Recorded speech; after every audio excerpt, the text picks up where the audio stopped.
नमस्कार दोस्तों आप सभी का हमारे YouTube चैनल पर बहुत बहुत स्वागत है।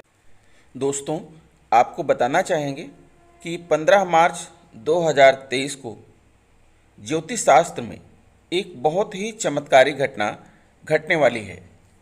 क्या आपको पता है कि 15 मार्च 2023 यानी कि सूर्य का मीन राशि में गोचर 15 मार्च 2023 की सुबह 6:23 पर होगा। यह गोचर कई लोगों के जीवन में बदलाव लेकर आएगा।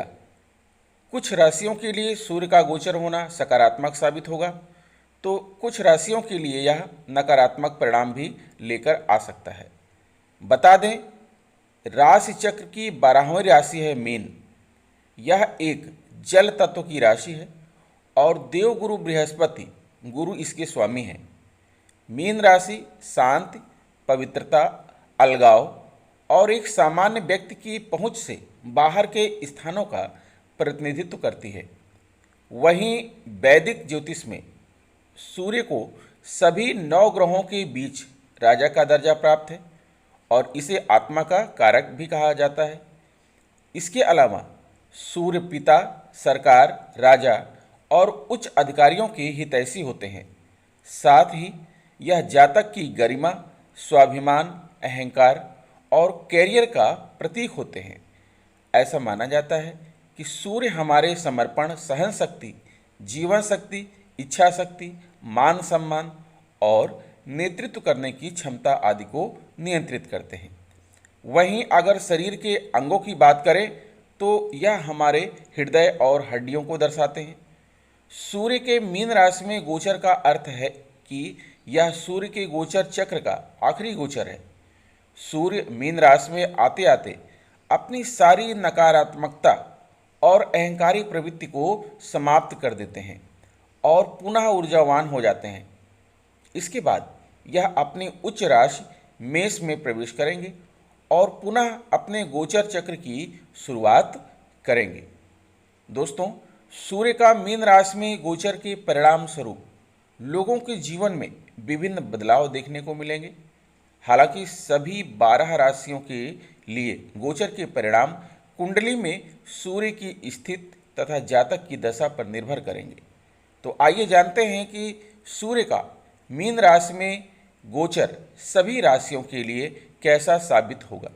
साथ ही सूर्य देव की कृपा पाने के लिए क्या उपाय किए जाने चाहिए ताकि हम अपने आने वाले समय को और भी बेहतर बना सकें।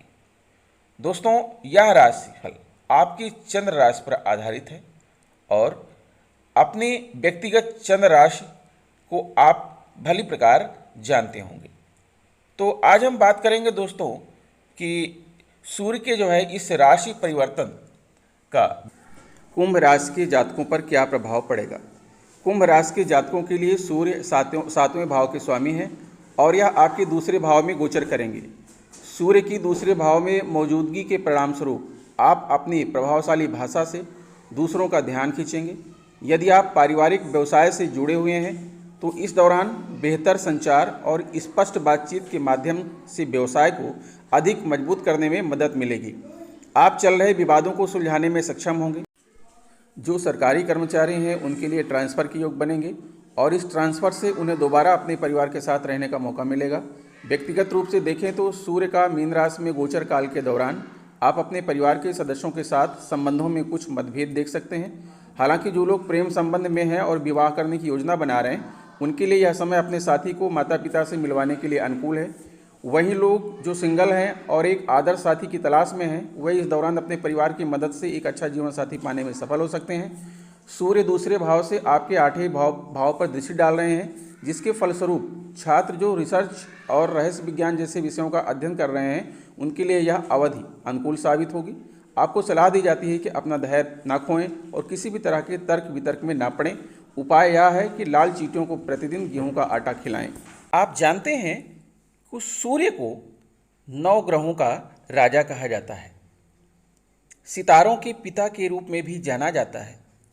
पृथ्वी सूर्य से 93 मिलियन किलोमीटर दूर है। ज्योतिष में वह 9 ग्रहों में सबसे बड़ा है।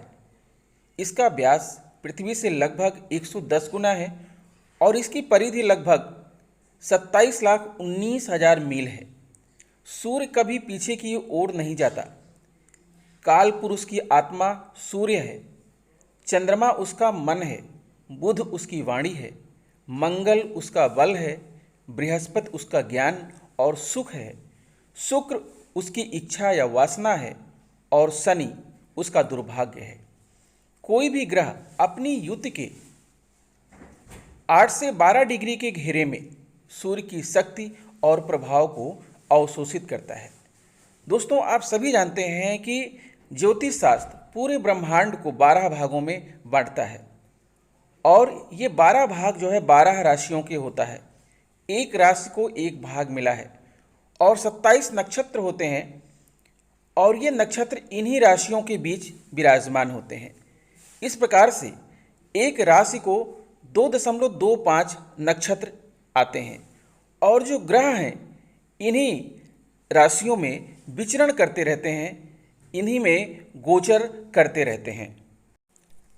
जब ये 9 ग्रह विभिन्न राशियों में गोचर करते हैं और नक्षत्रों से होकर के गुजरते हैं तो उसका प्रभाव विभिन्न राशि के जातकों पर अलग अलग पड़ता है, जो कि कुंडली विश्लेषण में बताया जाता है। आपको दोस्तों बता दें कि पूरे ब्रह्मांड का, पूरे ये जो ज्योतिष शास्त्र है, पूरे ग्रहों का जो प्रतिनिधित्व है, प्रशासनिक प्रतिनिधित्व सूर्य द्वारा किया जाता है। सूर्य हमें प्रतिरोध और जीवन शक्ति प्रदान करता है। वह किसी की सांस पर नियंत्रण रखता है और उन्हें दृढ़ और निर्णायक बनाता है। आपने अपने जीवन में ऐसे लोगों का सामना किया होगा जो अविश्वसनीय आत्म आश्वासन से भरे हुए हैं, ऊर्जा से भरे हुए हैं, हमेशा उत्साहित रहते हैं और काफ़ी महत्वाकांक्षी हैं। यह ज़्यादातर उनके शक्तिशाली सूर्य के कारण है। अगर आपकी कुंडली में सूर्य शक्तिशाली है तो आप बहुत अधिक उत्साहित और महत्वाकांक्षी होंगे। ज्योतिष में सूर्य या संस्कृत में सूर्य एक पुरुष ग्रह और 9 ग्रहों का राजा है। संसार के अस्तित्व का एकमात्र कारण यही है। यह हमें जीवन और चमक प्रदान करता है। हम सुबह जल्दी उठते हैं और भगवान सूर्य से ऊर्जा और जीवन शक्ति के उपहार प्राप्त करने के लिए सूर्य नमस्कार करते हैं। कुंडली में सूर्य प्रतिकूल हो तो जातक दबंग, स्वाभिमानी, दबंग, अहंकारी और विलासी हो सकता है। आवेग भी हृदय की समस्याओं और स्थिति या आत्मसम्मान की हानि का कारण बन सकता है। यह अपने विशाल प्रकाश उत्सर्जन के कारण एक प्रकाशमान तारा है जो पृथ्वी से लगभग 93 मिलियन मील की दूरी पर स्थित है और बड़े पैमाने पर गर्मी से घिरा हुआ है, जो अन्य ग्रहों और सितारों को प्रकाशित करता है। सूर्य को हिंदू परंपरा में 7 घोड़ों वाले रथ पर सवार भगवान के रूप में दर्शाया गया है। आपके ज्योतिषीय चार्ट का सार भी सूर्य है। यह एक माता पिता का सबसे महत्वपूर्ण प्रतीक है जो आपको एक नया जीवन देता है। एक महिला की कुंडली में सूर्य उसके पति या पुरुष साथी के लिए द्वितीय कारक होता है। सिंह और पंचम भाव पर सूर्य का शासन है। यह प्रत्येक राशि में लगभग 30 दिनों तक रहता है। सूर्य, चंद्रमा, बृहस्पति और मंगल के मित्र हैं, लेकिन शनि, शुक्र, राहु और केतु के शत्रु हैं। सूर्य की विंशोत्तरी दशा 6 वर्ष तक रहती है, जिसमें कृत्तिका, उत्तरा फाल्गुनी और उत्तरा आषाढ़ा इसके नक्षत्र हैं। मेष राशि में सूर्य उच्च का होता है, जबकि तुला राशि में यह कमजोर होता है। माणिक्य इसका रत्न है। अच्छा स्वास्थ्य, अच्छी सुंदरता, अच्छी या उच्च शिक्षा, रोजगार की अच्छी संभावनाएं, नौकरी में उच्च पद, नेतृत्व और वर्चस्व की क्षमता, अच्छी सामाजिक स्थिति और भौतिक सुख सुविधाएं सभी चार्ट में एक शक्तिशाली सूर्य के संकेतक हैं। यह राजनीति, कानून, प्रवर्तन या एक वक्ता, प्रशासक, ठेकेदार, चिकित्सक या फार्मासिस्ट के रूप में पेशा बना सकता है। आपकी निर्भीकता, पहल, अहंकार, बुद्धिमत्ता, इच्छा शक्ति, आध्यात्मिकता और भाग्य का मार्ग सभी सूर्य द्वारा दर्शाए गए हैं। गर्म ग्रह होने के कारण आप चिड़चिड़े हो जाते हैं, क्योंकि सूर्य दाता हैं। आप दयालु, नेक दिल, जिम्मेदार, शाही और आशावान होंगे। शरीर में सूर्य स्वास्थ्य, सिर, शरीर, हड्डियों की संरचना, रक्त, मस्तिष्क, पित्त, पाचन, वाणी, अंग, हृदय और पुरुषों के लिए दाहिनी आंख और महिलाओं के लिए बाईं आंख, पुरुषों के लिए दाहिनी आंख और महिलाओं के लिए बाईं आंख को दर्शाता है। तेज धूप आपको फिट और ऊर्जावान बनाए रखती है। कमजोर सूर्य अन्य चीजों के अलावा दृष्टि संबंधी समस्याओं, पाचन समस्याओं, हृदय की समस्याओं, दंत समस्याओं, हड्डियों को फ्रैक्चर, बुखार, उच्च रक्तचाप, गंजापन, हड्डी के कैंसर और कमजोर प्रतिरक्षा प्रणाली का कारण बनता है। तो दोस्तों, अगर आपकी कुंडली में, आपकी राशि में अगर सूर्य मजबूत स्थिति में होगा तो आपको शुभ फल देगा, लेकिन अगर आपकी कुंडली में सूर्य कमजोर स्थिति में होगा तो आपको अशुभ फल भी दे सकता है। तो इसका विश्लेषण हम बाद में करेंगे कि किस राशि के जातकों के लिए सूर्य और गुरु दोनों का एक साथ राशि परिवर्तन हितकारी है और किसे सावधान रहना है। दोस्तों, जुपिटर या बृहस्पति जो सूर्य के साथ मीन राशि में एक साथ परिवर्तन कर रहा है, जिसे देवगुरु बृहस्पति कहते हैं, इंग्लिश में जुपिटर कहते हैं। आप जानते हैं कि एक विशाल और सबसे शक्तिशाली ग्रह है। यदि सूर्य और मंगल दोनों कठोर ग्रह हैं और बुध तटस्थ है तो बृहस्पति या बृहस्पति संस्कृत में सबसे शक्तिशाली और सकारात्मक ग्रहों में से एक है। बृहस्पति भगवान की गुरु और आकाश के स्वामी हैं। बृहस्पति ज्योतिषीय बड़ा ग्रह है। बृहस्पति देवताओं का गुरु है। बृहस्पति को प्राचीन यूनानियों द्वारा देवताओं ज्यूस के पिता के रूप में जाना जाता है। बृहस्पति को फॉर्च्यूनर के रूप में जाना जाता है। यदि वह कुंडली में अच्छी स्थिति में है तो वह सौभाग्य की एक महत्वपूर्ण राशि प्रदान करता है। ऐसा कहा जाता है कि यदि बृहस्पति शक्तिशाली है और एक चार्ट में अच्छी तरीके से स्थित है, चार्ट का मतलब दोस्तों यहाँ पर आप वही समझ लीजिए कि जो आपकी कुंडली है जिसमें 12 भाव होते हैं, अर्थात पूरे ब्रह्मांड या आकाश को 12 भागों में बांट दिया गया है और प्रत्येक भाग का प्रतिनिधित्व एक राशि करती है। तो उसी राशि का जो चार्ट है, उसी चार्ट की बात हो रही है कि एक चार्ट में अच्छी तरीके से स्थित है तो उसे कठिन समय से निकलने में मदद करने के लिए अंतिम समय में सहायता प्राप्त होगी। बृहस्पति के खराब होने के कारण जातक गैर जिम्मेदार, अत्यधिक खर्चीला, कर्ज में डूबा और विवादास्पद हो जाएगा। बृहस्पति को बाल कारक यानी संतान कारक के रूप में भी देखा जाता है। बृहस्पति जन्म कुंडली में धनु और मीन राशि के साथ साथ 9वें और 12वें भाव पर शासन करता है। यह प्रत्येक राशि में 13 महीने और उन सभी के माध्यम से 12 साल का चक्कर लगाता है। बृहस्पति सूर्य, चंद्रमा और मंगल के अनुकूल है, लेकिन शुक्र या बुध के लिए नहीं। पुनर्वसु, विशाखा और पूर्वा, भाद्रपद जो नक्षत्र हैं, इस विंशोत्तरी दशा के नक्षत्र हैं जो 16 वर्ष तक रहती हैं। कर्क राशि में गुरु उच्च का होता है, जबकि मकर राशि में नीच का होता है। बृहस्पति का जन्म रत्न, पुखराज या पीला नीलम है। यह पीले रंग का होता है। यह अपनी स्थिति से 7वें, 5वें और 9वें भाव को देखता है। बृहस्पति महिलाओं के लिए एक बहुत ही महत्वपूर्ण ग्रह है, क्योंकि यह जीवन साथी का प्रमुख कारक है और शादी के फैसलों में महत्वपूर्ण प्रभाव डालता है। बृहस्पति राजनीति और प्रशासन पर शासन करता है और लगभग सभी प्रभावी राजनेताओं का बृहस्पति मजबूत होता है। बृहस्पति ज्ञान और ज्ञान का ग्रह है, इसलिए कुछ व्यवसायों के लिए बृहस्पति से संबंधित ज्ञान की एक विशेष धारा की आवश्यकता होती है। बृहस्पति अन्य लोगों के अलावा वित्तीय सलाहकारों, बैंकरों, राजनेताओं, नौकरशाहों, वकीलों, चिकित्सकों, पुजारियों, न्यायाधीशों, शिक्षकों और ज्योतिषियों को प्रभावित करता है।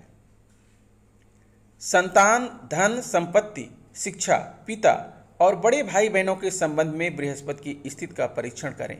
बृहस्पति एक धार्मिक और आध्यात्मिक ग्रह है। आध्यात्मिकता, बुद्धिमत्ता, मानवतावाद, ज्ञान, आशावाद, विश्वास, दान, हास्य, आदर्शवाद और निर्णय बृहस्पति की सबसे प्रमुख विशेषताओं में से कुछ है। बृहस्पति अन्य बातों के अलावा कूल्हों, ग्रंथियों, कानों, पैरों, शारीरिक विकास और गले पर शासन करता है। इसके कमज़ोर होने पर खून की कमी, पीलिया, लीवर की समस्या, खांसी, जुखाम और अस्थमा हो जाता है। इसके परिणाम स्वरूप आप अति आत्मविश्वासी, दिखावटी और भौतिकवादी हो जाते हैं। तो दोस्तों, आपने सूर्य और बृहस्पति की प्रकृति को जाना, आपने उनके व्यवहार को जाना, उनके गुणों को जाना, आपने उनकी विशेषताओं को जाना। तो सूर्य और गुरु दोनों ही एक साथ 15 मार्च 2023 को मीन राशि में गोचर कर रहे हैं। तो इस गोचर का मीन राशि के जातकों पर क्या प्रभाव पड़ेगा तथा अन्य राशि के जातकों का क्या प्रभाव पड़ेगा, बृहस्पति किस राशि में उच्च रहेंगे, किस राशि में नीच रहेंगे, इसी प्रकार सूर्य किस राशि में उच्च रहेंगे, किस में नीच रहेंगे, कहाँ प्रतिकूल प्रभाव डालेंगे, कहाँ अनुकूल प्रभाव डालेंगे, आपको हम अपनी इस वीडियो में बता रहे हैं। आप वीडियो के अंत तक बने रहिए। तो आइए जानते हैं दोस्तों कि मीन राशि के जातकों पर जो है इस महाचमत्कारी घटना का क्या प्रभाव होगा। साथ में हम आपको यह भी बताएंगे कि अगर आपकी राशि में बृहस्पति या सूर्य नीच की स्थिति में है, कमजोर स्थिति में है, तो आपको विघ्न बाधाओं से बचने के लिए सूर्य के क्या उपाय करने होंगे, बृहस्पति के क्या उपाय करने होंगे। तो आइए हम सबसे पहले जान लेते हैं कि मीन राशि के जातकों के ऊपर इस चमत्कारी घटना का क्या प्रभाव पड़ेगा। दोस्तों, आपको एक बात और बताना चाहेंगे। बुधवार 15 मार्च को सूर्य ग्रह का राशि परिवर्तन होगा। सूर्यदेव मीन राशि में प्रवेश करेंगे। इस वजह से 14 अप्रैल तक खरमास रहेगा। ध्यान दीजिएगा, 14 अप्रैल तक खरमास रहेगा। खरमास में सूर्य अपने गुरु बृहस्पति की सेवा में रहते हैं। इस वजह से इस माह में शुभ कार्यों के लिए मुहूर्त नहीं रहते। खरमास में दान, पुण्य, तीर्थ, स्नान और मंत्र करने की परंपरा है। 15 मार्च को मीन संक्रांति होने से इस दिन सूर्यदेव की विशेष पूजा जरूर करें। सुबह जल्दी उठें और स्नान के बाद सूर्यदेव तांबे के लोटे से जल चढ़ाएं। इसके लिए लोटे में जल के साथ लाल फूल, चावल भी डाल देना चाहिए। जब सूर्य एक राशि से दूसरी राशि में प्रवेश करता है तो ज्योतिष में इसे संक्रांति या संक्रमण कहा जाता है। 15 मार्च सूर्य मीन राशि में प्रवेश करेगा तो इस दिन मीन संक्रांति मनाई जाएगी। संक्रांति पर पवित्र नदियों में स्नान करने की परंपरा है। स्नान के बाद दान पुण्य करना चाहिए। श्री कृष्ण ने भी की है सूर्य की पूजा। सूर्य पंचदेवों में से एक हैं। पंचदेवों में गणेश जी, शिव जी, विष्णु जी, देवी दुर्गा और सूर्यदेव शामिल हैं। भविष्य पुराण के ब्रह्म पर्व में श्री कृष्ण और शाम श्री कृष्ण के पुत्र की बात बताई गई है। इस प्रसंग में श्री कृष्ण ने शाम को सूर्य पूजा करने के लिए प्रेरित किया। श्री कृष्ण कहते हैं कि जो लोग सूर्य पूजा करते हैं उन्हें ज्ञान, मान सम्मान की प्राप्ति होती है। मैंने भी सूर्य पूजा की है। तो ऐसे कर सकते हैं सूर्यदेव की सरल पूजा। खरमास में रोज सुबह जल्दी उठें और स्नान के बाद उगते सूर्य को जल अर्पित करें। जल अर्पित करने के बाद सूर्य मंत्रों का जाप करना चाहिए। सूर्य मंत्र है ओम सूर्याय नमः, ओम भास्कराय नमः, ओम आदित्याय नमः, ओम दिनकराय नमः, ओम दिवाकराय नमः, ओम खगोलकाय स्वाहा। इन मंत्रों का जप किया जा सकता है। खरमास में आपको कुछ शुभ कार्य करना होगा। खरमास में गायों की देखभाल के लिए धन का दान करें। गायों को हरी घास खिलाएं। ज़रूरतमंद लोगों को धन और अनाज का दान करें। अभी गर्मी शुरू हो जाएगी, ऐसे में ज़रूरतमंद लोगों को जूते, चप्पलें और छाते का दान करें। सूर्यदेव चीज़ें जैसे तांबे का बर्तन, पीले या लाल वस्त्र, गेहूँ, गुड़, मणिक, लाल चंदन का दान करें। रोज़ सुबह शिवलिंग पर जल चढ़ाएं। बेलपत्र और फूलों से शिवलिंग का श्रृंगार करें। किसी मंदिर में पूजन सामग्री का दान करें और हनुमान जी के सामने धूप दीप जलाकर हनुमान चालीसा का पाठ करें। श्री कृष्ण के बाल स्वरूप बाल गोपाल का अभिषेक करें और माखन मिश्री तुलसी का भोग लगाएं। आप हमारी वीडियो पर बने रहिए और आप अपनी राशि के अनुसार राशिफल देखते रहिए और उसके अनुसार आपको क्या करना चाहिए, क्या नहीं करना चाहिए, यह भी हम अपनी वीडियो में आपको बताते रहेंगे। तो दोस्तों, अगर आपको वीडियो हमारी अच्छी लगे तो प्लीज़ चैनल को सब्सक्राइब कर लीजिएगा, इसे लाइक कीजिएगा। मिलेंगे आपसे नेक्स्ट वीडियो में कुछ नई चीज़ लेकर। तब तक के लिए नमस्कार।